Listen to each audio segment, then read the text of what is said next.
a esperança se torna realidade. Abra as vossas Bíblias, Ruth, capítulo 4, versículo 1 adiante, que diz assim a palavra do Senhor. E Boaz subiu à porta e assentou-se ali. E eis que o remidor de que Boaz tinha falado ia passando e lhe disse: ó fulano, desvia-te para cá e assenta-te aqui. E desviou-se para ali e assentou-se. Então tomou 10 homens dos anciões da cidade e disse: assentai-vos aqui. E assentaram-se. Então disse ao remidor: aquela parte da terra que foi de Elimeleque, nosso irmão, Noemi, que tornou da terra dos Moabitas, a vendeu. E disse eu: manifestá-lo-ei em teus ouvidos, dizendo: toma diante dos habitantes e diante dos anciões do meu povo. Se a has de remir, remia, e se não, se houver de remir, declara-mo, para que o saiba, pois outro não há, senão tu, que a redima, e eu depois de ti. Então disse ele: eu a redimirei. Disse, porém, Boaz: no dia em que tomares a terra da mão de Noemi, também a tomarás da mão de Ruth, a moabita, mulher do falecido, para suscitar o nome do falecido sobre a sua herdade. Então disse o remidor: para mim não a poderei redimir, para que não cause dano à minha herdade. Redime tu a minha remissão para ti, porque eu não a poderei redimir. Havia, pois, já de muito tempo esse costume em Israel, quanto à remissão e contrato, para confirmar todo o negócio, que o homem descalçava o sapato e o dava ao seu próximo, e isso era por testemunha em Israel. Disse, pois, o remidor a Boaz: toma para ti, e descalçou o sapato. Então Boaz disse aos anciões e a todo o povo: sois hoje testemunha de que tomei tudo quanto foi de Elimeleque, e de Quilion, e de Malom, da mão de Noemi.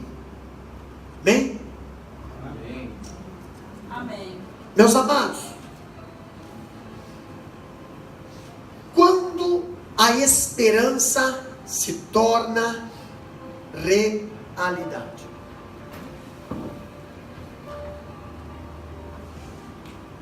Quatro verdades, 4 sublimes verdades nós aprendemos aqui, que nós podemos destacar da vida de Noemi. No estudo passado nós vimos Noemi chegando a Boaz e pedindo para Boaz: Boaz, pede-me em casamento. E Boaz falou: espera, que tudo acontecerá no momento, na hora certa. Agora eu vejo Boaz apressando-se para fazer isso que a Noemi, que a Ruth pediu para ele. Não é bem assim: pede-me em casamento e ajunta os trapinhos e vamos morar junto e pronto. Não, Senhor. Existe uma legalidade, existe algo a fazer para ser feito da forma certa. E quando eu vejo aqui Noemi, Ruth, com a esperança que se tornasse realidade, eu vejo o primeiro ponto aqui, antes de entrarmos no assunto de hoje, Eu vejo que a providência carrancuda, ela lhe revela a face sorridente. A história de Ruth, nós vemos que o sorriso escondido de Deus, nós não víamos o sorriso de Deus. Nós só víamos os problemas da nossa vida. A Ruth não enxergava o sorriso de Deus. Noemi não enxergava o sorriso de Deus. Mas nós vemos que o livro de Ruth, ele retrata algumas verdades. E uma das verdades é que o livro ele começa com o quê? Com a tristeza da morte e termina com a alegria de um nascimento. Nós entendemos também que o livro de Ruth, para o cristão, é Deus quem escreve o último capítulo. Presta bem atenção. Aleluia. Se você ainda está pensando que está quase desistindo, eu quero dizer que se você é um verdadeiro cristão, não é você que está escrevendo o teu último capítulo. É Deus. É Deus que escreve o último capítulo. Quando nós escrevemos o último capítulo, pode ter certeza, é desistência e desânimo. Quando é Deus que escreve, é vitória e progresso. Pastor, eu vejo aqui que a noite escura, ela prova o quê? A noite escura da prova transforma-se em uma manhã iluminada de gloriosa esperança. E a Bíblia diz aqui que o choro pode durar, não ouvi, o choro pode durar, mas a alegria vem pela manhã. Quando falo aqui do choro durar uma noite, a alegria vem pela manhã, eu vejo Jacó, que houve um tempo na vida de Jacó, que ele lamentou os infortúnios da vida, dizendo bem assim, ó, Gênesis 42, versículo 36, ele disse bem assim, ó, todas essas coisas me sobrevêm. Que coisas, pastor? Tudo que tem de errado vem para mim. Parece que tudo que está dando errado parece que está em mim. Parece que as outras pessoas, as outras famílias não tem problema. É só eu, é só eu, é só eu, é só eu. Jacó chegou a falar isso. Mas Jacó não entendia. Jacó não entendia. Jacó estava olhando o lado avesso da vida dele.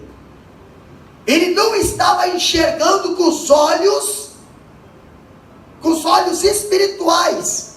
Quando ele foi tocado pelo anjo, quando ele parou de andar soberbamente, quando ele parou de olhar pensando no nariz dele e só nele, ele começou a se humilhar. Aí ele viu o outro lado. Ele viu o lado direito. E aí ele enxergou, ele percebeu que o plano de Deus era perfeito e tudo estava concorrendo para o seu bem. Pastor, por que muitas coisas acontecem e a gente não entende, a gente acaba se desesperando? Fica naquele versículo, todas as coisas cooperam. Talvez se você não tivesse esse espinho na carne, você não estaria quebrantado e aos pés do Senhor. Mas o Senhor fala bem assim, a minha graça te basta. O meu poder se aperfeiçoa na fraqueza. Quando tudo se diz que está fraco, aí é que tu está forte. Aleluia. Quem escreve teu último capítulo é Deus. Olhando para Ruth, nós aprendemos um segundo ponto. As impossibilidades humanas tornam-se realidade pela ação divina. O que você não consegue fazer, Deus faz por nós. Quando eu vejo aqui que o livro de Ruth ele revela amargas impossibilidades humanas, Eu vejo que Noemi olhou pelo túnel, daqui botei uma imagem do túnel, olhou pelo túnel do tempo e não viu nenhuma saída. E tem hora que a gente faz que nem Noemi, olha e vê, para onde eu vou agora? Para que direção eu vou agora? E muitas das vezes eu tomo a direção errada. Na perspectiva humana, seu destino estava lavrado e a alegria não fazia mais parte do seu futuro. Aos olhos humanos, a Noemi pensou assim: perdi marido, perdi os filhos, estou com 2 noras que nem faz parte da família dos israelitas. Agora o que? Agora acabou tudo, pronto, não tem mais. Mas contudo, Deus reverteu a situação e mostrou-lhe o caminho da esperança. E nós aprendemos que o caminho da esperança é voltar. Para onde, pastor? Voltar para Belém. Voltar para a casa de pão. Voltar para a presença de Deus. Voltar para os pés do Senhor. Voltar a se jogar no pó. Voltar a clamar no deserto. Voltar a pedir misericórdia. Voltar a se humilhar. A Noemi olhou, ouviu que Deus estava visitando Belém, ouviu que Deus estava abençoando Belém. E muitas das vezes a gente não volta por causa do orgulho. A gente pensa assim, está abençoando lá, mas se eu voltar lá as pessoas vão dizer: essa não é Noemi. Você vai ter que dizer: eu sou a Noemi. Mas não, aqui saiu, aqui voltou. Aqui saiu com direção errada. Aqui voltou, não. Aqui voltou, estava na direção certa. A Bíblia diz: aquela que se humilha será exaltado. Pastor, quando eu vejo aqui Deus revertendo a vida de Noemi, enquanto ela pensou que Deus estava ocupado trabalhando contra ela, na verdade Deus estava agindo a seu favor. Não pensa que as coisas que estão acontecendo é contra você. Ei, quem sabe Deus está trabalhando a teu favor e você não está entendendo. Não está entendendo. Às vezes a gente pensa: não, Deus está... Deus escolheu, pá, você, pronto, é você que vai ser o patinho feio e vai sofrer, parece que não tem. Não, irmão. Não, às vezes Deus está te lapidando. É o Getsemane da tua vida. É a prensa que você está sendo exprimido, para a casca ser separada do verdadeiro óleo. Aleluia. Quando eu vejo aqui Noemi, eu vejo algo interessante, que a vida cristã não é uma estrada reta rumo à glória, mas um caminho cheio de curvas e precipícios, e nós temos que cuidar para não cair no precipício. Temos que cuidar. Ainda vemos que nessas horas nós sentimos fracos, desanimados, chegamos até mesmo a lavrar a nossa sentença de derrota. Chega, pronto, acabou, chega, stop, não aguento mais. Aí tem aquele famoso ditado, né? Vou chutar o balde agora.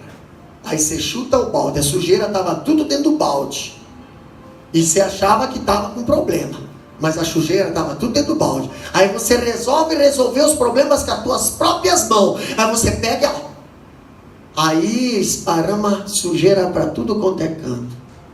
Aí o vizinho que não sabia que você tinha problema agora sabe. Aí a rádio que não sabia que você tinha problema agora sabe. Aí todo mundo que não sabia que você tinha problema agora sabe. Por quê? Porque você resolveu chutar o balde. Resolveu fazer com as tuas próprias mãos. Pastor, há momentos em que olhamos para frente e não enxergamos senão pontes estreitas, vales profundos, abismo imenso. Pastor, mas nessas horas sentimos-nos fracos, desanimados, chegamos até a lavrar nossa própria sentença. Noemi fez isso. Noemi ainda falou para as meninas ali que estavam vendo ela: ei, não me chame mais de Noemi, me chame de Mara, eu tenho uma vida amargosa. Noemi fez isso ao retornar para Belém, e estava se humilhando, mas estava se humilhando, se sentenciando como derrotada. Estava voltando, mas estava voltando já dizendo: eu sou derrotado, eu sou derrotado, eu sou derrotado. Irmão, quando você se humilha, só se humilha. Entendeu? Deixa que a sentença é Deus que dá. E nunca Deus vai dizer que você é derrotado quando você está se humilhando. Nunca Deus vai dizer que você é um derrotado quando você está se humilhando. A palavra de Deus, ela é muito justa. Ela diz: quando tu se humilha, eu te... Exato. Outra coisa que nós aprendemos com a Ruth também é que o fim da linha, na perspectiva humana, pode ser o começo de uma linda história traçada por Deus na própria eternidade. Quando você pensa que é o fim, pode ser que é o começo. É verdade. Quando você pensa que acabou, Deus fala para você: nem começou ainda. Entendeu? Eu só estou tirando a casca. Eu só estou te renovando. Eu só estou quebrando o teu bico. Eu só estou arrancando as tuas penas velhas. Eu estou arrancando as tuas unhas velhas. Eu estou te renovando. Por quê? Porque a águia velha não consegue pegar altitude. A águia renovada voa por cima das tempestades. Glória a Deus. Agora eu vejo que Noemi, ela estava com os olhos embaçados pela amargura. Estava lá. Noemi estava acabada. Ela pensou que o resto dos seus dias seria marcado por tristeza. Contudo, agora Deus tinha um plano perfeito, traçado pela eternidade. Na eternidade, em que estava se desenrolando neste plano. Agora, o filho, nós vemos Noemi, entendeu? Noemi se ergueria como a protagonista de uma das mais lindas histórias bíblicas. Pastor, o filho de Ruth com Boaz era um filho suscitado para a perpetuação da memória de Malom. Assim sendo, Obed seria mais do que um neto para Noemi, mas o seu resgatador, seu consolador, a esperança da perpetuação da sua família sobre a face da terra. Nós vimos que a descendência de Noemi deu lá no trono de Davi. E o trono de Davi deu lá no filho de Maria. E o filho de Maria deu lá na cruz. E a cruz deu na nossa vida. E se a cruz não tivesse acontecido na vida de Jesus, nós não estaríamos hoje aqui são e salvos. Todas as coisas cooperam para o bem daqueles que temem ao Senhor. Eu vejo que nenhum sucesso é final e nenhuma derrota é fatal. Pastor, o escritor diz que ninguém chega ao sucesso e descansa. Não, pastor. E ninguém é derrotado e se acaba. Não deu certo aqui? Tenta de novo. Ah, mas é que agora... Ah, não, agora perdi, acabou. Não vou. Entendeu? Ah, agora estou no topo, agora estou bem, agora... Não, Senhor, a Bíblia diz: ficai firmes. Firmes. Efésios 6 diz: firmes, permanecei firmes contra as astutas ciladas de Satanás. O futuro ainda lhe reserva surpresas. Nós não sabemos o que vai acontecer amanhã, só Deus sabe. Então fica firme, entendeu? Mateus 4 nós vimos Jesus sendo tentado por Satanás, mas Satanás veio uma vez e se ausentou, mas daqui a pouco ele apareceu de novo. Ah, venci Satanás, ah, maravilha, venci Satanás, e agora? Agora eu sou o que venci Satanás. Eu sou o cara que venci Satanás. Agora pronto, agora Satanás sabe que eu venci ele, pronto. Cuidado. Ele só se ausenta por um pouquinho de tempo. Ele vem com outra estratégia. Onde eu vejo aqui que o futuro ainda lhe reserva surpresas, é que não se deixa embriagar pelo sucesso, nem se deixa derrotar pelo fracasso. Entendeu? O dia de amanhã a Deus pertence. Não podemos dizer assim: amanhã eu não vou fazer, amanhã eu vou fazer. Deus sabe o que você vai fazer amanhã. Deus sabe o teu amanhã. Se você está na presença do Senhor, o teu futuro está traçado, mas está traçado na mão do Senhor. É Ele que está escrevendo. Ah, pastor, amanhã eu tenho tudo planejadinho. Quantas vezes nós planejamos e não dá certo? Planejamos uma viagem, está tudo certinho, está todo mundo educado. Daqui a pouco não vai dar para fazer viagem. Nossa, mas estava tudo projetado, estava tudo organizado. Já tinha reservado hotel, já tinha reservado isso, já tinha... Meu Deus, estava tudo... Não vai dar para ir. Anda. Quando nós organizamos, dá nisso. Agora, quando Deus organiza... Pastor, o povo de Israel era para ir para o deserto. Aham, Mar Vermelho, não tem problema. Eu abro. Aleluia. Pastor, mas o Rio Jordão, não tem problema. Eu abro também. Aleluia. Pastor, mas tem um mantimento, nem precisa levar. Eu vou suprir. Aleluia. Pastor, mas tem o sol, não se preocupe, eu vou fazer sombra. Pastor, mas tem a água, eu vou fazer jorrar a água da rocha. Pastor, mas nós queremos carne, eu vou mudar a direção das codornizes. Eu vou fazer elas fazer uma rota auxiliar para passar pertinho de vocês comer carne. Aleluia. Pastor, e a roupa? Não vou deixar envelhecer.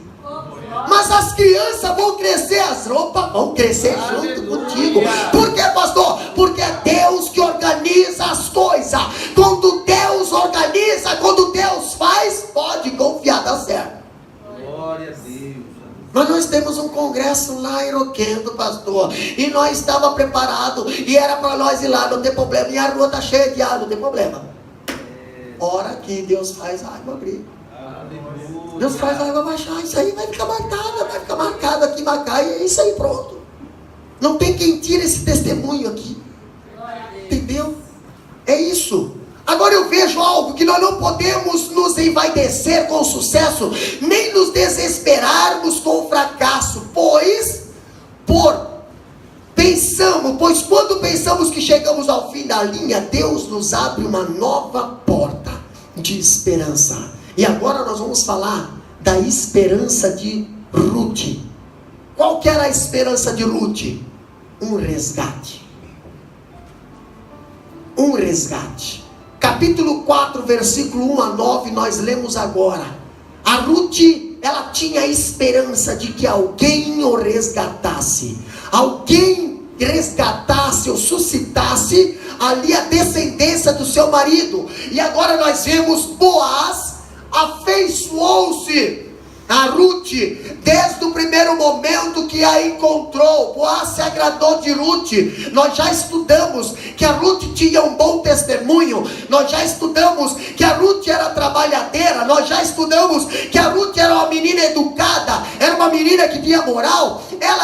Ele era um homem rico, piedoso também, legalmente qualificado para o resgatar ela e toda a sua família e todas as suas terras. Entendeu? Mas Boaz também, nós vimos que ele já dera abundantes provas do seu amor por Ruth. Entendeu? E ela sabia disso. Por sua vez, Ruth já fizeram um pedido formal de casamento a Boaz, e ela estava empenhada em resolver a questão, pois na lista dos parentes próximos havia um homem ainda que tinha o direito antes de Boaz. Ah, pastor, mas vamos fazer dessa maneira assim, se tem alguém que tem direito de resgatar ela, mas não está resgatando, só está preocupado nas terras. Mas se tu resgata as terras, tu tem que resgatar a viúva também. Tu vai ter que resgatar a sogra também. E aí, pastor, mas aí eu vou ter que resgatar filho, vou ter que resgatar, aí eu vou ter que dividir herança com pessoas ali, então eu vou ter prejuízo. E aquele resgatador estava pensando nisso. Mas o Boaz não.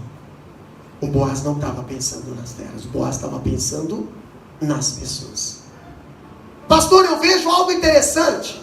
Que Boaz demonstra grande empenho no processo de ser resgatador de Noemi, com vistas ao seu casamento com Ruth. Agora vejamos alguns pontos interessantes. Capítulo 4, versículo 1, lê para nós. 4 e 1. E Boaz subiu à porta e assentou-se ali. E eis que o remidor de que Boaz tinha falado ia passando e disse-lhe: ó fulano, desvia-te para cá e assenta-te aqui. E desviou-se para ali e assentou-se. Olha só que interessante, Boaz sabia que tinha um outro remidor antes, que estava com direito antes dele. Tinha. Entendeu? E ele precisava conversar com esse camarada para ver primeiro se ele tinha intenção de resgatar a família de Elimeleque ou não. Ele não podia passar na frente. Ele não podia fazer algo que pela lei era ilegal. Entendeu? Hoje muitas pessoas, quando fazem em matéria de casamento, entendeu? Não faz da maneira certa, mas faz da maneira ilegal. Ilegal perante Deus, ilegal perante a sociedade. Tudo que puder fazer para burlar, ou para facilitar, ou para fazer o negócio fluir mais, é feito. Mas Deus não abençoa esse tipo de coisa. Agora eu vejo Boaz se preocupar em querer fazer as coisas da maneira certa. E eu vejo Noemi, que conhecia bem a natureza masculina, tá? Aqui ó, Boaz, ele tem pressa. Boaz tem pressa. Ah, o meu é namorada, tenho pressa, quero casar. E às vezes você acaba atropelando. Às vezes você acaba botando a carroça na frente dos bois. E aí, pastor? Aí coisas que é para depois do casamento você faz antes. Aí coisas que deveria ser feito legalmente você nem se preocupa mais. Ah não, ajuda aí as meias aí ó. Entendeu? Você não respeita nem o pai, nem a mãe, nem a bênção, nem se é da família ou se não é, se é cristão ou se não é. Você quer porque você está cego. Mas depois que tu acordar no outro dia você vai ver. Que burrada que eu fiz. Mas agora não tem mais volta. Às vezes tem até filhos envolvidos. Boaz não.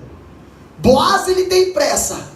Mas olha aqui, Noemi, que conhecia bem a natureza masculina, pois primeiro, ela teve 3 homens dentro de casa. Teve o seu marido e 2 filhos, que criou desde pequeno até casar. E depois de casado ainda moraram junto ainda. Então ela entendia a personalidade de um homem, a afobação de um homem, desejo de um homem. Entendeu? Agora eu vejo aqui, ó, ela teve 3 homens. Agora Boaz assentou-se à porta da cidade, esperando encontrar-se com quem? Com aquele camarada que tinha o direito de remir a família de Noemi. Por que porta da cidade, pastor? Boaz é um homem decidido, resolvido, e tem pressa de agir. Ele não adia aquela pivotal decisão da vida. Ele tem todo o interesse do modo de desembaraçar-se de todas as prudências para consumar o seu projeto de casar-se com a Ruth. Mas por que ele vai para a porta da cidade? O que tinha na porta da cidade? Qual é o significado da porta da cidade? Pastor, olha aqui ó, se a precipitação é um mal que devemos evitar, a indecisão também. Muita gente que não casou ainda não foi por falta de oportunidade, foi porque não quer casar mesmo. Porque não quer casar. Entendeu? Pastor, mas deixa assim, porque por que não quer casar? Por que não quer casar? Aí começa a arrumar desculpa. É por causa disso, é por causa daquilo, é por causa daquilo. É porque eu quero festa, é porque eu quero aquilo, porque eu tenho que ver, é por causa dos parentes, irmão. Quem quer casar tem pressa. Primeiro, para resolver os assuntos burocráticos. Não é de qualquer maneira que você quer casar. Você pode casar. Às vezes você está com alguma coisa que precisa ser resolvido antes de casar. Entendeu? Agora eu vejo Boaz A liberdade de decidir é uma faculdade fundamental na vida humana. Na verdade, somos escravos da nossa liberdade. Não podemos deixar de decidir. Somos como um homem dentro de um bote, correnteza abaixo. E aí, pastor? Você pula, tenta nadar até a beirada, ou você fica dentro do bote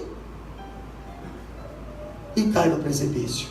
Você tem que tomar uma decisão. Você precisa tomar uma decisão. Podemos decidir remar e alcançar um lugar seguro. Podemos fingir que não há nenhum perigo.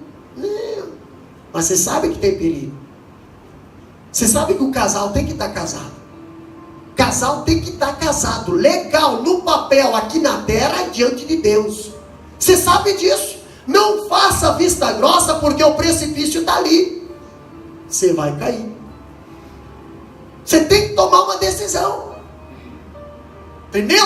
Ah, mas pastor, olha aqui, ó. Podemos fingir que não há perigo à frente, dormir passivamente dentro do bote. Também podemos fazer muitas outras coisas. Podemos gritar, pedir ajuda. Podemos tentar se jogar na água para tentar nadar até a beirada. Alguma coisa você tem que fazer. Não podemos deixar de tomar uma decisão. Tem uma frase que diz que a indecisão também é uma decisão.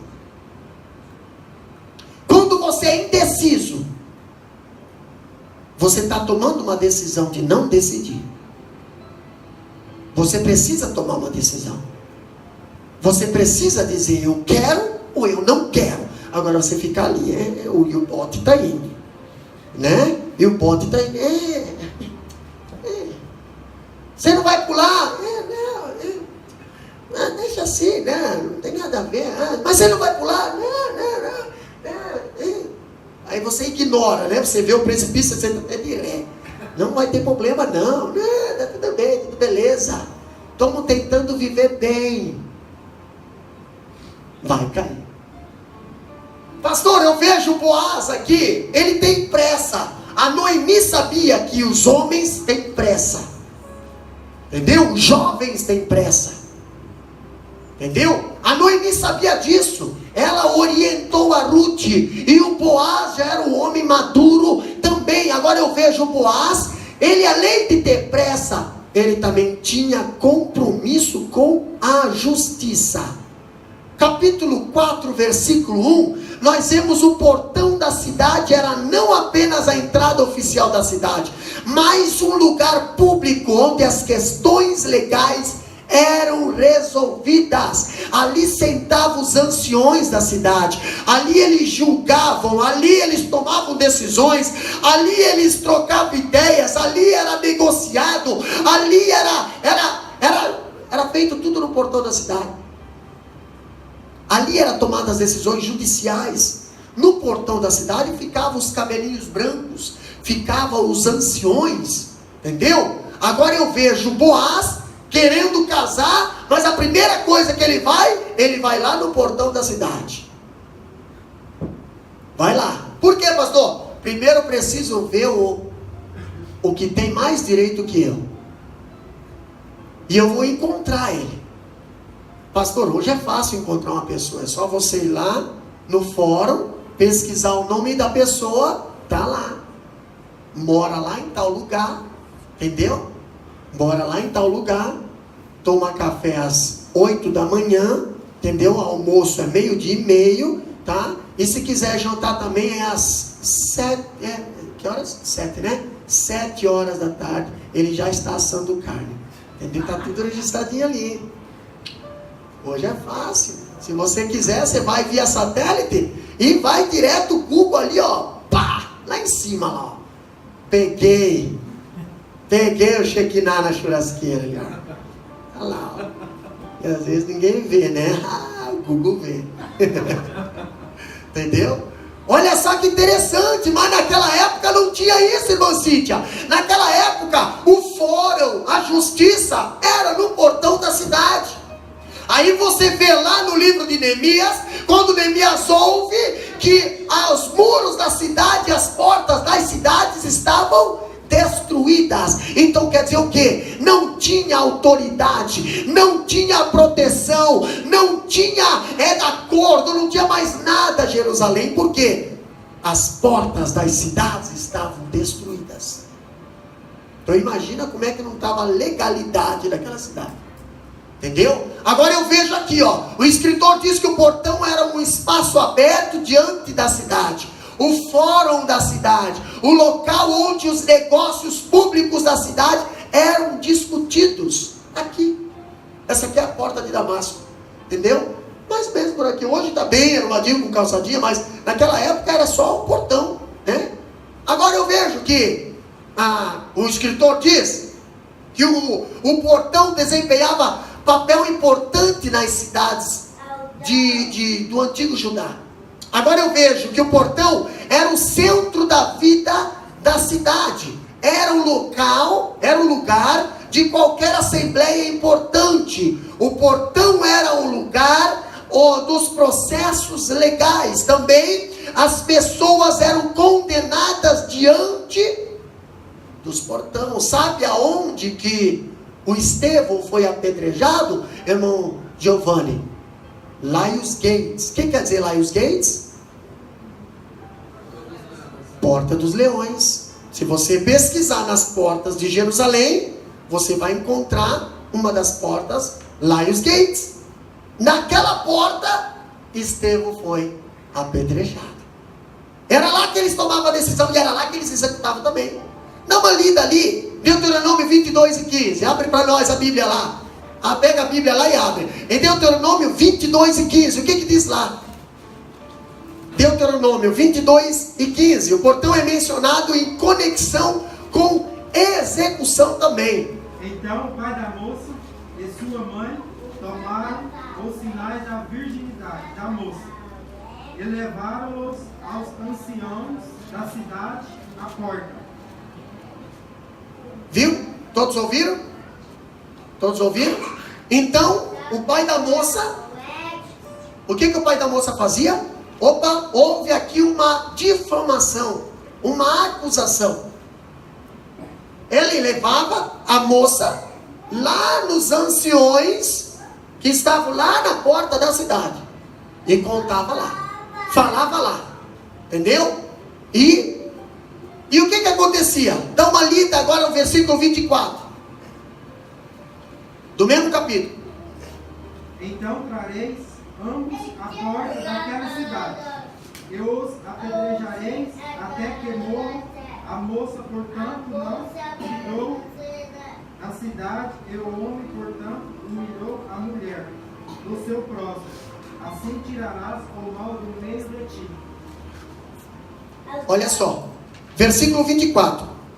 Então trareis ambas à porta daquela cidade, tá? Ambas à porta daquela cidade, e os apedrejareis. Era julgado ali e também era executada a pena ali, na porta da cidade. É o que foi lido ali pelo diácono Moelde. Com pedras até que moram. A moça, portanto, não gritou na cidade, e o homem, portanto, humilhou a mulher do seu próximo. Assim tirarás o mal do meio de ti. Outra coisa que nós aprendemos é que a suprema tragédia de uma cidade era quando os anciões já não se assentavam mais na porta. O que Jeremias escreveu? Abre lá, Lamentações capítulo 5, versículo 14. Jeremias agora lá na Babilônia, Jeremias lá no exílio, Jeremias não mais em Jerusalém, agora foi levado cativo para a Babilônia. Agora o que eles reclamavam, o que eles lamentavam, pastor? Lê para nós em Lamentação capítulo 5 e 14, o que diz lá? Bem alto, para todo mundo ouvir, bem alto. Os velhos já não têm assento à porta, os jovens já não cantam. Os velhos já não têm assento mais à porta, pastor. Os velhos, está falando aqui, ó, os velhos que sentavam aqui na porta, os velhos que julgavam. Quando a palavra de Deus fala os velhos, não está querendo dizer os velhos, está querendo dizer os anciões, as pessoas maduras, as pessoas que tinham a lei, as pessoas que julgavam. Se não tinham mais local aqui para julgar, era sinal que não tinha mais justiça. Se não tem justiça, tem injustiça. E era essa situação de Jerusalém depois do cativeiro. Depois que foram levados para a Babilônia, as portas foram queimadas e os muros foram quebrados. E os velhos não tinham mais local para sentar, porque não tinham mais. Entendeu? Por que nós estamos falando aqui, pastor, de portas quebradas? É porque foi ali que o Boaz resolveu o seu casamento. Era ali que era tratado os assuntos legais. Os assuntos legais naquela época não era muito no papel que nem hoje. Hoje, se você vai querer casar, você vai lá, corre os pregão, assina um papel, assina papel. Naquela época não tinha tanto papel não, naquela época era aqui, ó. Meu pai sempre falava, minha palavra vale a minha cabeça. Hoje, dá uma olhada lá no norte lá. O escritor diz que nessa mesma trilha de pensamento, falando sobre a importância do portão da cidade, diz que junto à porta os pobres aguardavam auxílios. Aqui também ficava, abre lá Provérbios 22 e 22, se lembra daquele mendigo que ficava sentado na porta formosa? Pedro e João estavam subindo, a hora da oração, pois é, o mendigo, ali o aleijado estava onde? Na porta. O que diz Provérbios 22 e 22? Abre a Bíblia lá e acompanha com nós. Não roubes ao pobre, porque é pobre, nem atropeles na porta o aflito. Não roubes o pobre. Por que, pastor? Porque tem gente que vê o pobre, em vez de ajudar o pobre, vai lá e se aproveita do pobre. É o que está acontecendo lá naquele país lá, que eu não vou mencionar o nome, porque ainda eu tenho uma convicção e eu tenho fé que Deus vai reverter a situação. Entendeu? Pessoas que se aproveitaram do pobre, usam os pobres hoje. Não tiram o pobre da miséria, mas mantenham o pobre na escravidão. Era o que Faraó fazia com o povo de Israel no Egito. Entendeu? O povo de Israel estava lá, trabalhava pelo que comia, só isso. Não tinha direito de nada. E é o que está acontecendo. Agora eu vejo aqui, Provérbios capítulo 22, versículo 22, e vê assim, não roubes o pobre porque é pobre, nem atropeles na porta do aflito. O aflito. Não atropeles. Também não incomodes. Deveria também estar escrito, e não está escrito. Não é para estar escrito. Mas nós vemos numa casa pessoas que estavam na porta incomodando e ninguém conseguia entrar com o aleijado para deixar o aleijado diante de Jesus. Tiveram que vir pelo telhado. O problema estava na porta. Entendeu?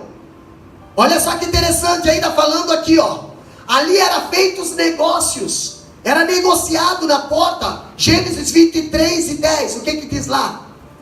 Gênesis 23 e 10. Ali era negociado também na porta. Era negociado. Ficavam os anciões ali. Os pobres, os mendigos ficavam ali. Os aleijados ficavam ali. Pastor, na porta do templo. Por quê? Porque para dentro não podia entrar. No templo não podia entrar aleijado naquela época. O que diz lá em Gênesis capítulo 23 e 10?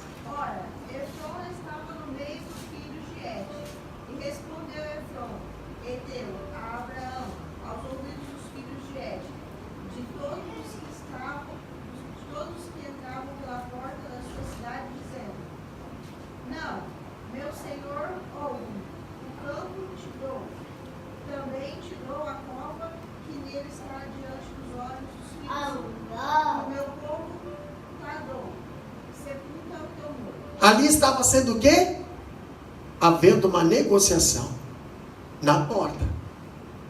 Entendeu? estava tendo uma negociação. Aonde? Na porta. Eu vejo também que era a porta da cidade que os anciões da sociedade se reuniam. Também diz, como também os príncipes e os nobres, os velhos e os jovens se reuniam ali também. Jó, capítulo 29.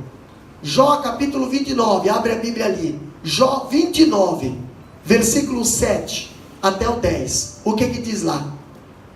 Jó 29, 7 ao 10. Enquanto saía à porta da cidade, na praça, fazia preparar a minha cadeira. Os moços me viam e se escondiam. E os idosos se lamentavam e se punham em pé. Os príncipes continham as suas palavras e punham a mão sobre a boca. A voz do chefe se escondia e a sua língua se pegava ao seu paladar. Olha só que interessante, meus amados. Presta bem atenção nesse versículo. Quando saía para a porta, quando saía para resolver, para negociar, para conversar com os anciãos, entendeu? Olha o que diz o versículo. E na praça fazia preparar a minha cadeira. Os moços me viam e se escondiam. Está falando de respeito. Está falando de quê? De temor. Coisa que não se encontra mais hoje. Entendeu? Hoje o idoso não está sendo mais tão respeitado pelo moço, pelo jovem. Entendeu? Hoje está sendo atropelado na porta, como diz Provérbios 22 e 22 ali. Agora eu vejo aqui, ó.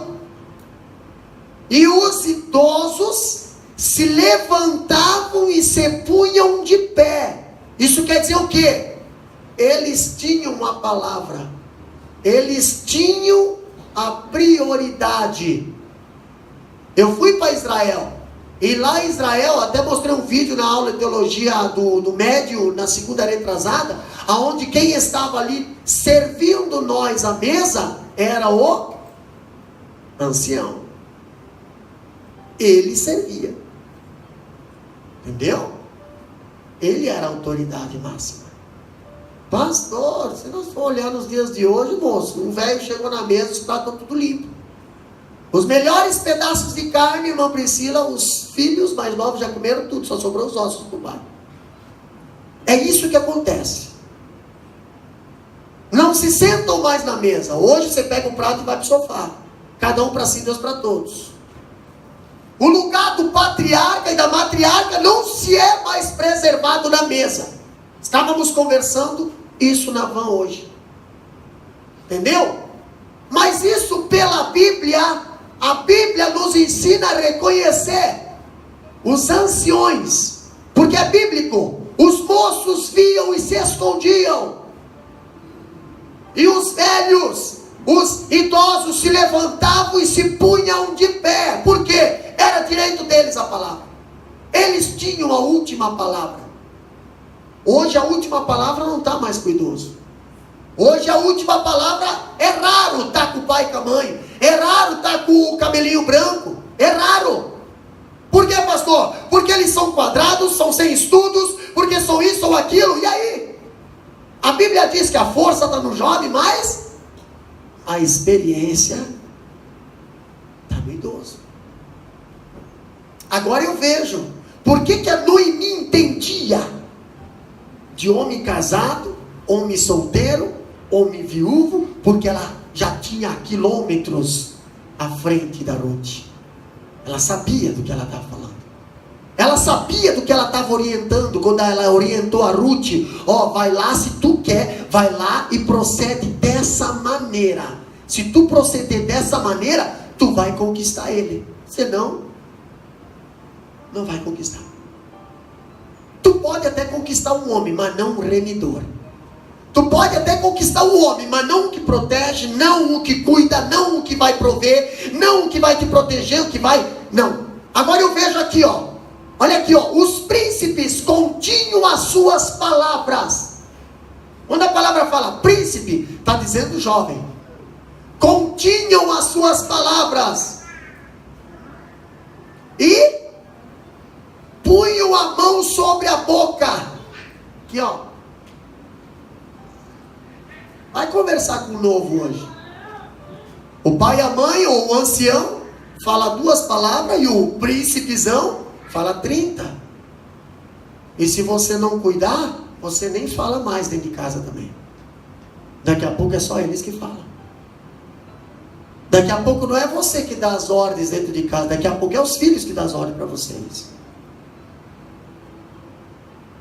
Mas a Bíblia ensina diferente. É só nós estudar e examinar a palavra do Senhor. Ela é a base. Sabe por que as famílias hoje estão sendo destruídas? Casais hoje não conseguem viver em harmonia dentro de casa, porque esses detalhes aqui não são observados. São vividos de fachada, mas não são observados. Se fossem observados, daria certo. Mas não são observados. Os príncipes, eles não colocam a mão na boca, não. Quando fala colocar a mão na boca, é moderado. Diminui. Diminui o tom da voz. Diminui a quantidade de palavra. Não, filho. Tu vai hoje orientar certos filhos na face da terra. Que não, aqui só tem menino obediente. Mas tu vai orientar certos filhos na face da terra. O filho fala mais alto que o pai e a mãe. O pai corrige, o filho solta um berro lá, que se o pai não ficar quieto, tem pai que tem que correr para dentro do quarto, se trancar. Você não apanha na cara. Pastor, você viu o tamanho do meu filho? E aí, viu? Respeito não tem tamanho. Eu já vi veinho desse tamanho assim, ó. Dá de dedo no marmanjão, brutamão, guarda-roupa, 6 portas, com malheira e tudo. E o camarada assim, senhor, meu pai. Entendeu? E eu já vi molequinho, pequenininho aqui, ó, dando na cara de pai, dando na cara de mãe. E aí? Falta de respeito. Falta de palavra. Porque a Bíblia diz aqui, ó, os príncipes continham as suas palavras e punham a mão sobre a boca. E outra, e voz do chefe, e a voz dos chefes se escondiam, e a sua língua se pegava ao seu paladar. Olha só que interessante o que nós aprendemos aqui. Boaz estava ali no portão da cidade para tratar assunto legalmente. Ele queria resolver o casamento dele. Legalmente, irmã Juliana. Fazer da maneira certa. Ele queria casar-se com Ruth, mas não queria um concubinato. Ele queria um casamento legal. Eu não quero me amaziar. Eu não quero me ajuntar. Eu não quero simplesmente viver ali. Não, eu quero casar. Eu quero ela no meu nome e ele no meu nome também. E tudo eu quero aqui, ó, resolver certinho aqui, ó. Eu quero pai, mãe, eu quero sogro, sogra, eu quero testemunhas, eu quero aqui a justiça, tudo certinho aqui. Eu quero aqui, ó, assim. Pronto, tá certo? Tá certo. Então agora nós vamos. Boaz queria isso. Pastor, eu vejo aqui, olha aqui, ó. Boaz também estava disposto a ser o remidor de Noemi, mas desejava fazer as coisas da forma legal e transparente. Ele sabia que se ele casasse com a Ruth, ele ia assumir a Noemi também. Se lembra, pastor? Muitas das vezes você não pensa, mas se você for estudar a vida de Noemi, e eu creio que Boaz estudou, porque quando a Ruth chegou diante de Boaz, o Boaz falou bem assim, ó: eu sei do que você tem feito com a tua sogra. Eu conheço as suas virtudes. Nós já estudamos isso aí. Entendeu? A tua fama, a tua boa fama já correu pela cidade toda. Qual que era a boa fama da Ruth? A boa fama da Ruth estava balizado naquela aliança, irmã Zélia. Aonde tu for, eu vou estar junto com você. Aonde tu deitar a tua cabeça, eu vou deitar a cabeça também. O que tu comer, eu vou comer também. O que tu passar, eu vou passar também. Olha, o teu povo será o meu povo, o teu Deus será o meu Deus. E pronto, isso quer dizer o quê? Mesmo que eu casando, mesmo que eu ficando rico, eu nunca irei te abandonar. Era isso que a Ruth estava falando para Noemi. Era isso. O que nós aprendemos nos dias de hoje? Nós aprendemos nos dias de hoje que hoje filhos, eles estão ali com os pais, enquanto os pais têm saúde para dar o que eles precisam, o que eles querem, os pais têm valor. Depois que eles conseguem os seus status da vida, conseguem a sua esposa, aí cadê os pais? Cadê as mães? Cadê o sogro? Cadê a sogra? Não existe mais. Falamos no estudo passado. É só arrumar uma namorada, tu já vê que casa já não fica mais, não sai da casa da fulana, não sai da casa da Beltrana. É bom isso. É bom pro pai da fulana, que sempre tem um carro lavado, mas em casa, o pai e a mãe, tu não lava o carro. Isso é uma realidade, meu irmão. Entendeu? Isso é a realidade. Mas não que a Bíblia nos ensina. A Bíblia fala primeiro, honra o pai e a mãe. Se tu saber honrar em casa, tu vai saber honrar na tua casa. Tu saber obedecer em casa, tu vai saber obedecer a tua casa. Se tu honrar a mãe e o teu pai, tu vai honrar o teu marido também. Se tu honrar a tua mãe, tu vai depois honrar a tua esposa também. Se não fazer isso, tu não vai fazer depois também. Se tu engana o pai e a mãe em casa hoje, tu vai enganar a tua esposa depois. Não tem. Não existe. Outra coisa que a Bíblia nos ensina é que de acordo com a lei de Moisés, a terra não podia ser vendida em perpetualidade. Nós vimos que sempre no ano jubileu voltava para o verdadeiro nono. Por quê, pastor? Porque ali era questão de herança. Foi dividido as terras lá, as 12 tribos, foi dividido para cada tribo, ok? Quem fazia parte daquela tribo, fazia parte daquelas terras ali, tu não podia vender. Não tinha como vender. Tu podia arrendar, ó, irmão Giovanni, eu posso arrendar para ti, então eu vou arrendar aí, mas daqui 50 anos tu vai ter que me devolver. No ano jubileu tu tem que devolver essas terras. Os escravos também tinham que ser libertos no ano jubileu. As pessoas que se enfiavam em dívida, não tinha como pagar a dívida, eles diziam assim, ó, eu vou trabalhar para você para pagar a tua dívida, para pagar a minha dívida, ok, mas chegava perto do ano jubileu, quando estava o ano jubileu, tu tinha que libertar, pastor, mas não chegou a pagar, morreu ali. Você não devia ter vendido. Entendeu? Morria ali. Não tinha como. Pastor, mas então eu vou pegar a capa dessa pessoa de penhor. Não pode pegar a capa. Então eu vou pegar a pedra da moinha. Não pode pegar a pedra da moinha. Vou pegar o calçado. Não pode pegar o calçado. Se tu pode até pegar, mas até de noite tem que devolver. É bíblico, é lei. Agora eu vejo aqui, ó. A Bíblia diz que também a terra não se venderá em perpetuidade, porque a terra é minha, pois vós sois para mim estrangeiros. Levítico 25, 23 a 25 está escrito isso. Vós sois para mim estrangeiros e peregrinos. Deus está falando que a terra é minha, vocês são estrangeiros. Portanto, em toda a terra da vossa possessão dareis resgate à terra. Se teu irmão empobrecer e vender alguma parte das suas possessões, então virá o seu resgatador, seu parente, e resgatará o que seu irmão vendeu. Só isso. Não tem como você perder, a tua família não tem como perder essas terras. Não, mas eu entrei em dívida, irmã Rosângela, e eu não pude pagar as dívidas, então eu tinha minhas terras. Ok, um ano jubileu, vai devolver de volta. E se aparecer um parente meu mais rico, que vai lá e compra de volta essas terras de volta, paga a minha dívida, consegue as terras de volta. Foi o que Boaz fez. Entendeu? Pastor, mas então Elimeleque botou fora as terras dele. Elimeleque tinha terra, Noemi tinha terra, mas quando tu decide sair de Belém, tu põe fora aquilo que Deus te deu por herança e não deveria ter botado fora. Você está entendendo? Elimeleque, eles tinham terras, eles tinham, mas perderam. Por quê? Porque olharam para fora da direção de Deus. olharam para fora da direção de Deus. Quantas das vezes nós perdemos? Por quê, pastor? Porque queremos ir para Moabe. Temos terra, temos, Deus nos deu alguma coisa, Deus deu sim com fartura. Mas a gente olha que lá em Moabe parece que é tão fácil. Lá em Moabe parece que é tão lindo. Bota o pé fora de Belém para você ver. Primeira coisa que já vai morrer é o maridão aí, ó. Elimeleque já vai para Taiá.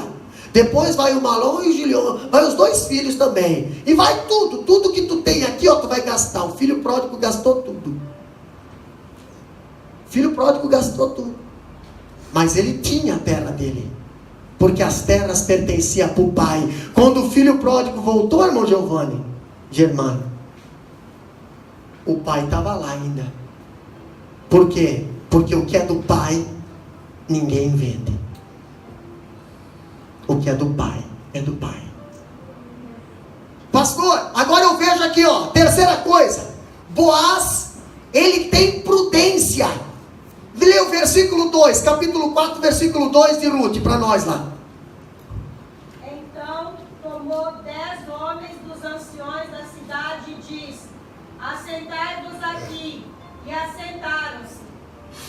Olha só que interessante. Boaz, ele vai para o portão da cidade, irmão Rogério, e ele quer resolver uma coisa burocrática. Ele quer resolver uma coisa na justiça. Ele quer fazer ali o negócio ali, a negociata ali do levirato, a negociata da remissão ali, mas ele, tipo assim, vou fazer assim. Não, senhor. Ele levou 10 pessoas como testemunha.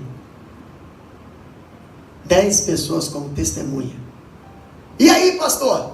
Boaz não vai sozinho conversar com outro parente, porque senão poderia ser ali, faz mais ou menos assim, outra assim. E aí fica no diz que me diz, que depois a pessoa vem dizendo assim: não, mas eu não falei nada, não, mas eu não disse nada, não, mas não foi mesmo. Não, senhor, tenho 10 pessoas aqui, ó, que estão testemunha aqui, que você falou. E naquela época a palavra de um homem valia, viu? Hoje é complicado. Por isso que eu não dou minha cara a tapa aí, por causa desses camaradas aí que mudam todo dia, conforme o tempo muda. Tá chovendo, muda. Tem gente até se convertendo, mas se converteu, tomou a hóstia e já jogou a Bíblia no lixo. E aí? Sei, não confio na palavra do homem, confio na palavra de Deus. Essa não vai passar. Pastor, eu vejo aqui agora, ele convida 10 anciões para serem testemunha da conversa. Aqui, o escritor diz que os anciões geralmente confirmavam os contratos de acordo comerciais, atendendo a esse convite formal para testemunhar uma função importante na vida comercial do povo. Outra coisa, os anciões de uma cidade eram particularmente encarregados da jurisdição na questão de direitos da família com o levirato, pastor. Eles iam ser testemunhas. Hoje a gente observa os casamentos hoje. Vamos fazer os testemunhos. Quem vai ser nosso testemunho? Vai ser fulaninho, vai ser um fulaninho lá, outro amiguinho ali, outra amiguinha lá, outro que está com casamento pior, que não se sabe nem onde é que está o marido, e lá. Não, senhor, os testemunhas, o Boaz, ele chamou, era ancião. Aqui, ó, pessoas de experiência. Se eu fosse casar de novo, eu ia fazer só velho ser testemunha meu. Eu ia pegar casais que tivessem acima de 25 anos de casado. Esses seriam verdadeiras testemunhas. Entendeu? São anciões, pessoas com experiências, pessoas que estariam ali ao meu lado para me aconselhar, pessoas que seriam baliza para o meu casamento.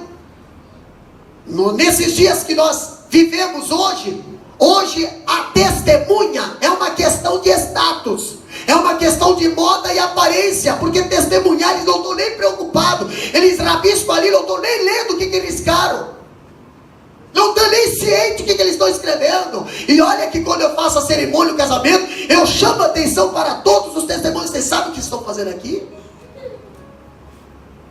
Eu faço isso porque nesses últimos dias os testemunhas, entendeu? Isso vai também do casal. O casal também vai. Não, irmão, testemunha ali o Boaz, ele escolheu 10 da confiança dele, ele escolheu 10 anciãos, não quer dizer que vai qualquer um não, é 10 pessoas de confiança. Vem cá, cedo eu vou ter que resolver algo sério aqui, se chama casamento. Eu vou ter que resolver algo sério aqui. Casamento não é brincadeira. Casamento não é algo ali, vou junto ali, pronto. Não, Senhor, casamento é uma instituição que Deus formou, Deus fez, que hoje está sendo tratado de uma forma assim, sem irmão. Casamento é algo de Deus, projeto de Deus. E desde o início da humanidade, Satanás tem tentado destruir esse projeto. Agora eu vejo aqui o Boaz, Deuteronômio capítulo 25, 7 a 9, eu vejo ali dizendo, o que diz lá? Porém, se o tal homem não quiser tomar a sua cunhada, subirá então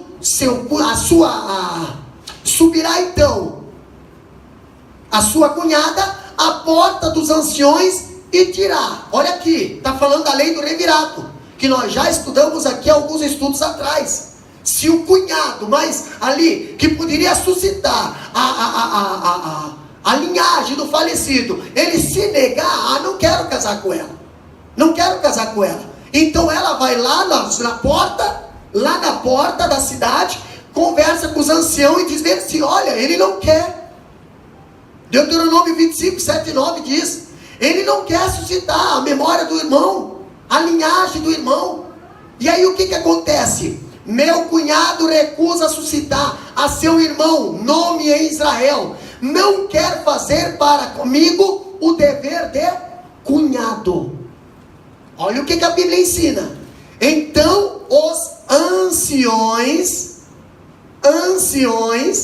entendeu? Pessoas maduras, pessoas com experiência, pessoas que sabem o conselho, pessoas que dão conselho balizado na lei.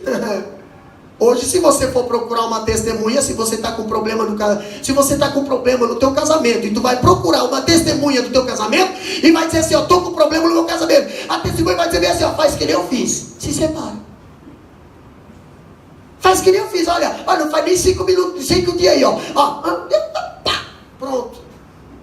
Agora, se tu for procurar um ancião, que tem base na lei, tu pode ter certeza, eles vão dizer bem assim, vamos resolver as coisas com a lei.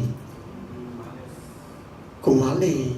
O que essa mulher aqui, quando o cunhado não queria casar com ela, ela procurou os anciãos, e os anciãos procuraram a lei, e o que a lei dizia? A lei dizia em Deuteronômio 25, 7 e 9, olha aqui, então a sua cunhada, olha aqui, falarão a ele, e se ele ficar nisso, e disser, não quero tomá-la, então o que a lei diz? Então a sua cunhada se chegará a ele, aos olhos dos anciões, e lhes descalçará os sapatos dos pés. Vocês vão entender lá na frente, o que é o descalçar o sapato?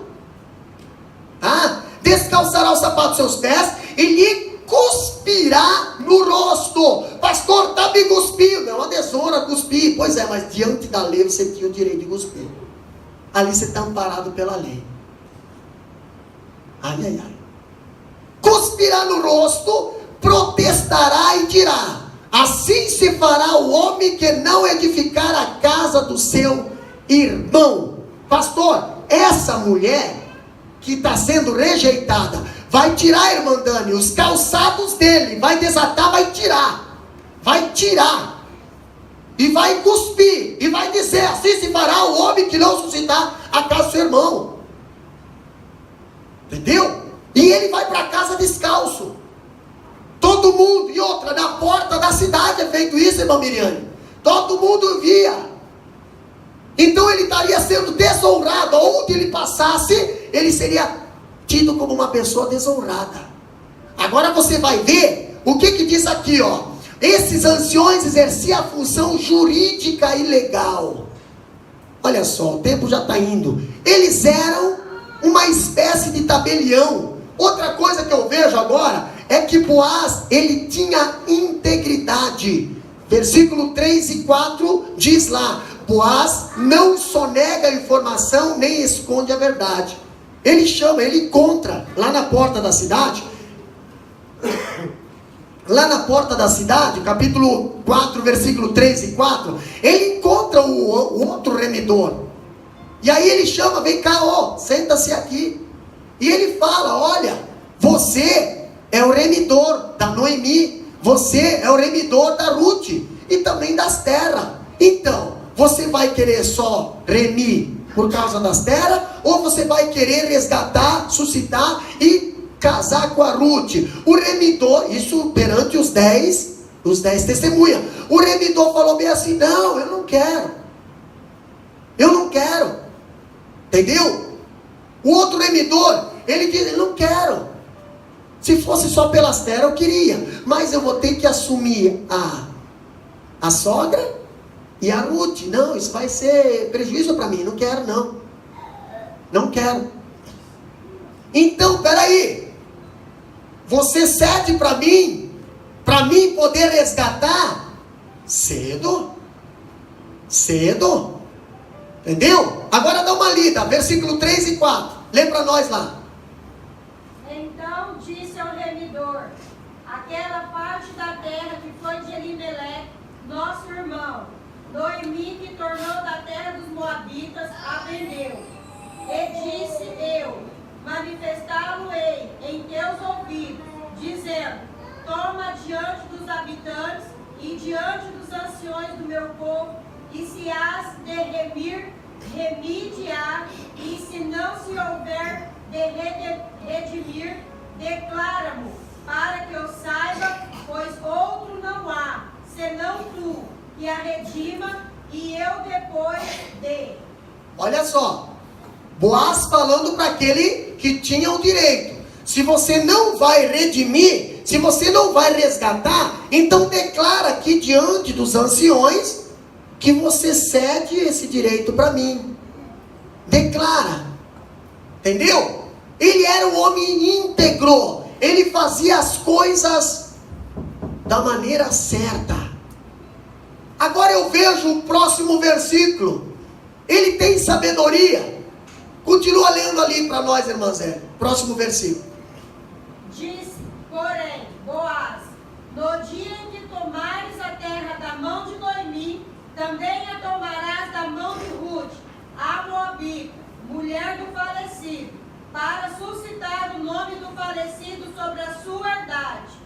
Então disse o remidor: para mim não a poderei redimir, para que não cause dano à minha herdade. Olha só, ele achava, irmã Cíntia, ele achava que para redimir, se fosse só as terras, era lucro. Não, mas vou ter que pegar pessoas também. Vou ter que pegar uma pessoa idosa, vou ter que assumir. Se eu assumo, ponho para dentro de casa, vou ter que dividir a herança com eles também. Vou ter que assumir uma outra mulher também. E aí, se eu assumo, trago para dentro de casa, vou ter que dividir a herança também. Vai me dar prejuízo. Resgatar é prejuízo para alguns, mas é lucro para outro. Por isso que Jesus decidiu resgatar você. Porque para Deus você é lucro. Para Deus você tem valor. Pode ser para o mundo você ser só questão financeira. Para o mundo só te olha por causa disso aqui, ó, pastor. Mas para Deus não. Para Deus você tem muito valor. A Bíblia diz que uma alma tem muito valor. Pastor, o que eu vejo ali? Boaz e o outro remidor. Boaz olhando para a Ruth e a Noemi, e o outro remidor olhando só para a terra. O inimigo olha só para as coisas materiais. Agora Deus não. Deus olha o teu coração, Deus olha a tua alma, Deus olha a tua vida, Deus vê em você grande valor. Por isso ele te resgatou. E sabe qual vai ser o preço? Qual foi o preço? Preço de sangue. Agora eu vejo Boaz dizendo assim: tu não vai resgatar, então eu vou resgatar, porque você tinha o direito, mas agora eu tenho direito. Eu tenho direito. O que diz o próximo versículo? Então havia, pois, já de muito tempo este costume em Israel. Olha a lei do levirato. Olha a lei do levirato que nós lemos aqui, ó. da cunhada que não foi resgatada pelo cunhado. Olha o que ela fez. Ela tirou o sapato. Porém, quando há uma negociação legal, íntegra e justa, olha como é que a lei funcionava. Então, a remissão e contrato, para confirmar todo o negócio, que o homem descalçava o sapato e o dava a seu próximo. E isto era por testemunha em Israel. Disse, pois, o remidor a Boaz: toma para ti, e descalçou o sapato. Então, Boaz disse aos anciões e a todo o povo: sois hoje testemunha de que tomei tudo quanto foi de Elimeleque, e de Quilion, e de Malom, de mão de Noemi. Ok, agora você vê que o outro que tinha direito não quis. Mas quem estava pedindo para ele era Boaz. Se fosse a Noemi ou a Ruth, e ele dissesse assim: eu não quero, aí a Noemi e a Ruth poderiam arrancar as sandálias deles. Porém foi Boaz que foi pedir, e ele aceitou ceder. Então, em prova, diante das testemunhas, ele não foi arrancado, mas ele tirou e deu aqui, ó. E as 10 testemunhas ali olharam, e o Boaz falou: ó, vocês estão vendo, não foi tirado, foi ele que deu. Aqui, eu tenho a permissão, eu tenho a bênção, entendeu? Vocês estão vendo, está aqui. Pai, se for trazer para os dias de hoje, pai e a mãe aceitam esse casamento. Está vendo? Está aqui, está legal, está assinado no papel. Sempre antes de eu fazer um casamento, eu sempre peço: me traz o papel ali. Está aqui, e eu provo aí: ó, irmão, está aqui. Vocês são prova, está casado, está legal, perante a justiça. Está aqui. Pode ter certeza, a bênção vai pegar. Por quê? Porque Deus abençoou o que está certo. E o Boaz pegou aqui, ó, e mostrou: para aqui a prova. Tudo que eu estou fazendo da maneira certa. Não tem nenhum cambalacho aqui, não tem nenhuma barganha aqui, não tem nada entrando pela janela aqui. Está tudo sendo feito como diz a lei. Está aqui, tudo sendo feito da maneira certa. Pode ter certeza, vai ser uma bênção esse lar. As 10 testemunhas estavam ali. Pastor, o homem voltou descalço. Mas a fama dele foi melhor do que o outro que não remiu. A fama dele foi o quê? Ele abriu mão. Está aqui, ó. Eu não tenho condições, também não tenho interesse, mas eu cedo para você. Entendeu? Agora eu vejo algo interessante. Ele tinha sabedoria, e Boaz tem prudência também, que nós já falamos. Boaz, ele tem zelo com a legalidade. Capítulo 4, versículo 7 a 9, que nós lemos já. A decisão de resgatar as terras de Noemi tem 2 procedimentos legais. Primeiro, a desistência formal do outro concorrente com a cerimônia de tirar o calçado, capítulo 4, 7 a 8.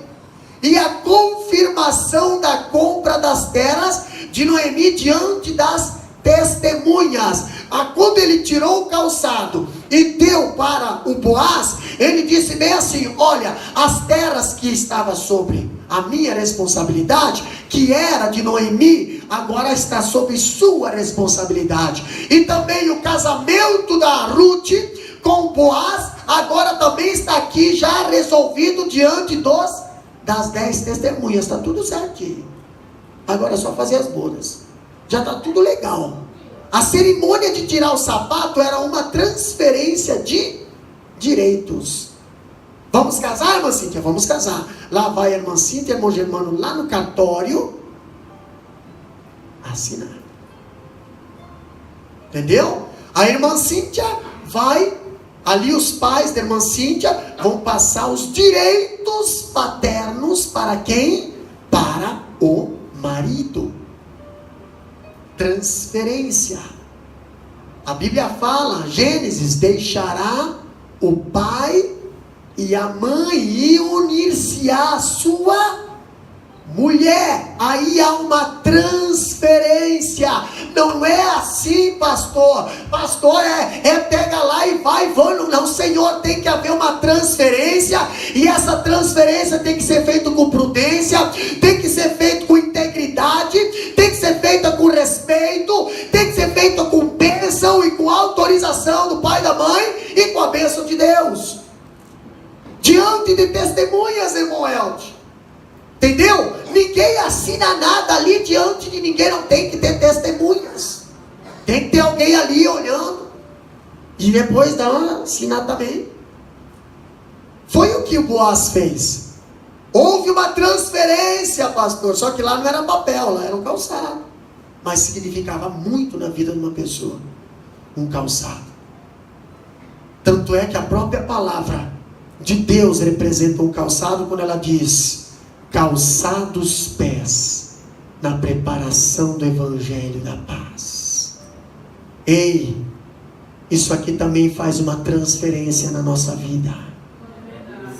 Vai fazer uma transferência, já fez uma transferência de uma vida sem paz para uma vida com paz, uma vida infeliz para uma vida feliz, pastor, de uma vida terrena para uma vida celestial. Ah, pastor, o calçado, quem está preparado com os calçados aqui, ó, calçado os pés, tu pode ter certeza, está passando por uma transferência. É por pouco tempo. Para nós encerrar, a cerimônia de tirar o sapato era uma transferência. Ele respeitava as leis vigentes. Sua riqueza não foi adquirida de forma ilegal. Ele não adquiriu nem as terras da Noemi de forma ilegal, porque hoje tem pessoas que faz qualquer coisa para adquirir uma herança aí. Entendeu? Tem filho e filha que chega a matar pai e mãe. Tem casamentos que são feitos por causa disso daqui, ó. Não é por causa de amor. Não, é por causa de bens também. Boaz não fez isso. Boaz fez tudo por forma legal. Ele respeitava as leis vigentes. Sua riqueza não foi adquirida de forma ilegal. Outra coisa, ele era um homem piedoso e íntegro. Ele tinha mais vontade de dar do que pegar. Você pode ver que a Ruth apareceu lá no campo dele, e ele, sem conhecer a Ruth, sem saber de onde ela era, ele já disse para os servos: vai derrubando mais molho, vai derrubando do meu para ela, porque o dela era o que estava no chão.